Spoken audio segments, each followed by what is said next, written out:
સુરતમાં કાપોદ્રા પોલીસને મોટી સફળતા મળી હતી। કાપોદ્રા પોલીસે દેશી હાથ બનાવટના કટ્ટા અને જીવતા કારતૂસ સાથે 2 ઇસમોને ઝડપી પાડ્યા હતા। સુરતમાં કાપોદ્રા પોલીસને મોટી સફળતા મળી હતી। કાપોદ્રા પોલીસે દેશી હાથ બનાવટના કટ્ટા અને જીવતા કારતૂસ સાથે 2 ઇસમોને ઝડપી પાડ્યા હતા। કાપોદ્રા પોલીસે બાતમીના આધારે આરોપીઓને ઝડપી પાડ્યા છે। નાના વરાછા ચીકવાડી બ્રિજ પાસેથી રિક્ષામાં આરોપીઓને ઝડપી પાડવામાં આવ્યા હતા। આરોપીઓ અન્ય ઇસમને કટ્ટા વેચવા માટે આવ્યા હતા।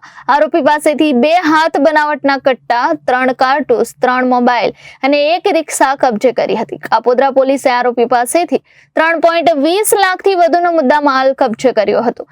કાપોદ્રા પકડાયેલ આરોપીની ધરપકડ કરી તપાસ હાથ ધરી હતી। દેશી કટ્ટા મંગાવનાર અને મોકલનાર ઇસમોને વોન્ટેડ જાહેર કરવામાં આવ્યા છે। સંધાને મહેરબાન પોલીસ કમિશનર શ્રી અનુપમસિંહ ગેહલોત સાહેબ, સેક્ટર 1 સાહેબ, ડીસીપી ઝોન 1 સાહેબ નાઓએ આપેલ સૂચના અને માર્ગદર્શન મુજબ કાપોદ્રા પોલીસ શહેરના પોલીસ ઇન્સ્પેક્ટર શ્રી MB અવસુરાના સૂચના અને માર્ગદર્શન હેઠળ second point Shri MR Solanki તથા સર્વેલન્સ સ્ટાફના PSI શ્રી AL પંડ્યા તથા સર્વેલન્સ સ્ટાફના અન્ય પોલીસ માણસોને મળેલ બાતમી હકીકતના આધારે તેઓ પોસ્ટે વિસ્તારમાં વાહન ચેકિંગમાં હતા।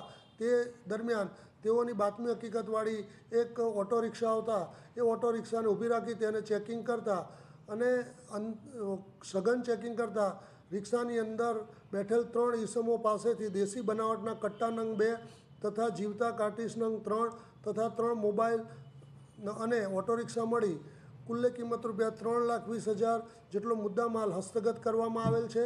અને આ અનુસંધાને કાપોદ્રા પોલીસ સ્ટેશન ખાતે આર્મ્સ એક્ટ હેઠળનો ગુનો રજીસ્ટર કરવામાં આવેલ છે અને આ ગુનાની તપાસ સર્વેલન્સ સ્ટાફના પોસબ શ્રી AL પંડ્યા સાહેબ નાઓ કરી રહેલ છે।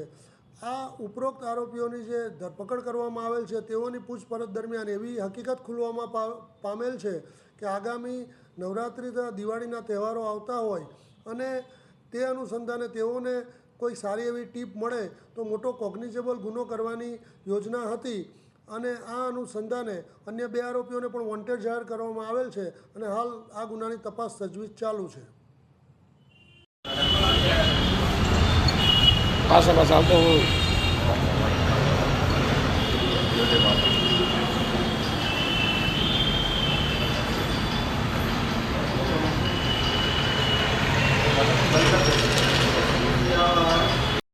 Reporter Arvind Rathod, Janadesh news, Surat.